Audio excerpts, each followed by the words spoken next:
मतलब कैसे कैसे शुरुआत हुई, क्या क्या आपसे पुलिस ने पूछताछ की, थोड़ा ये बताइए। पूछताछ यही पूछ रही थी कि कैसे कैसे प्यार हुआ, कैसे कैसे आए, कैसे कैसे यहाँ पर रह रहे थे। यही कुछ हेल्प कर रहे थे मेरी, वहाँ गाड़ी वाले से बस वाले से इन्होंने बात करी थी, मुझे यहाँ की नागरिकता दे दें मेरे बच्चों को और मुझे, और मैं वापस कभी नहीं जाऊँगी। लेकिन आपके पति ने तो कहा वीडियो जारी करके वापस बुलाया जाए कि उनको बहला फुसला है। ना ना, वो ऐसे ही ड्रामा कर रहे हैं, मुझे वापस लाने के लिए मैं नहीं जाऊँगी, वो मेरे पति हैं ही ना। तो पबजी के दौरान सीमा और सचिन को प्यार हुआ, जिसके बाद सीमा नेपाल के रास्ते रबुपुरा में आई, रबुपुरा में रहने लगी। उसके बाद पुलिस को इसकी जानकारी हुई, पुलिस ने दोनों को गिरफ्तार कर लिया और कोर्ट में पेश कर दिया। कोर्ट ने दोनों को रिहा कर दिया है और हमारे साथ एक्सक्लूसिव यूपी तक पे बात करने के लिए हैं सीमा और सचिन। सचिन, आप किस तरीके से आपको परेशानियों का सामना करना पड़ा, पहले तो ये बताइए। किस तरीके मतलब कैसे कैसे शुरुआत हुई, क्या क्या आपसे पुलिस ने पूछताछ की, थोड़ा ये बताइए। पूछताछ यही पूछ रही थी कि कैसे कैसे प्यार हुआ, कैसे कैसे आए, कैसे कैसे यहाँ पर रह रहे थे। जो बात थी वही तो बताता, जैसे जैसे आए थे ऐसे ऐसे आए थे कि पबजी में मिले थे। पबजी वही से मेरा अगला सवाल है, आपके प्यार की कहानी कहाँ से शुरू हुई, कौन से पबजी से शुरू हुई थी हमारी कहानी। कौन से साल में शुरू हुई? 2020 में कैसे? पबजी में खेलते खेलते 15 दिन हमने बात करी, पबजी में 15 दिन करी थी लगभग, इतने ही टाइम होगा। उसके बाद हमने नंबर एक्सचेंज कर लिया। नंबर एक्सचेंज करने के बाद हमने बात करते रहे, दिन और रात चलती थी फिर तो हमारी कॉल। पर थोड़ा काम पे जाता था तो धर देता फ़ोन को, कॉल चली रहती थी फिर भी।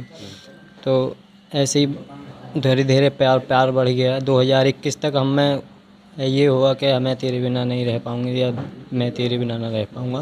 पहली मुलाकात कब हुई और कहाँ पे हुई? पहली मुलाकात काठमांडू में हुई थी, नेपाल काठमांडू 10 मार्च को हुई थी हमारी। 7 दिन हम वहाँ रुके थे, रुकने के बाद ये अपने यहाँ चली गई थी, हम अपने यहाँ पर चल आ गए थे।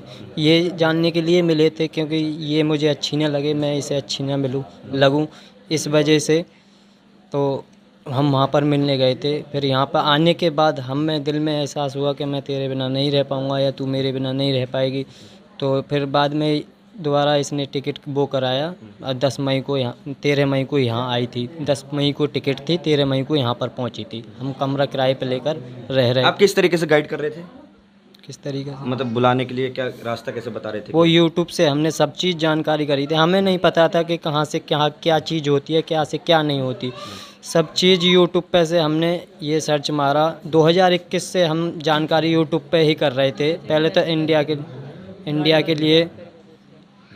के लिए क्या कहते हैं, हमने पहले वीज़ा देखा, वहाँ पर नहीं मिला इंडिया का, कुछ दिन वहाँ पर भी थे। फिर हमने इधर से उधर को लगाने के बाद हम यूट्यूब पे ही जानकारी करके सब चीज़ ओके करके तब आए थे। मैम, आप किस तरीके से तैयारी कर रही थी यहाँ आने की, थोड़ा बताइए क्या होता है? मैं इनकी सब रास्ते में थी, तो यही कुछ हेल्प कर रहे थे मेरी, वहाँ गाड़ी वाले से बस वाले से इन्होंने बात करी थी कि मेरी पत्नी और मेरे बच्चे आ रहे हैं तो इन्हें यहाँ उतार दीजिएगा। रास्ते में जो पोखरा से मैं बैठी ना गाड़ी में, इन्होंने ही बात करी। जब मैं टिकट काट रहे थे ना तो आधार कार्ड मांग रहे थे, तो आधार कार्ड हम पे था नहीं, तो इन्होंने ही बात करी कि मेरी पत्नी है और यहाँ पे आ रही है मेरे बच्चों के साथ, बच्चे बीमार हो गए हैं, मैं नहीं आ सकता, काम से छुट्टी नहीं है। तो ऐसे इन्होंने मेरी हेल्प करी। और कितनी देर गेम खेलते थे? आपके 4 बच्चे हैं, कैसे समय निकाल पाती थी आप? मेरे बच्चों पे अपने अलग अलग फ़ोन होते थे, ये कार्टून वार्टून चलाते थे और हम रात में ही अक्सर खेला करते थे, आधी आधी रात तक, दिन में कम रात को ज़्यादा। बच्चे सो जाते थे, फिर हम गेम खेला करते थे देर तक, 12-1-2 बजे तक। तो क्या आपका बताया जा रहा है आपका भाई भी पाकिस्तान आर्मी में, कुछ इसमें सच्चाई है? अब तैयारी कर रहे हैं वो, मैं झूठ कुछ भी नहीं कहूँगी, वो जाने की तैयारी कर रहे थे। शादी कब की थी? आपने बताया कि पशुपतिनाथ मंदिर में शादी की थी, कब की थी, कैसे की थी? 10 मार्च में की, 10 मार्च को हम वहाँ पहुँचे थे, यानी 17 मार्च के तकरीबन बीच में हुई थी हमारी शादी।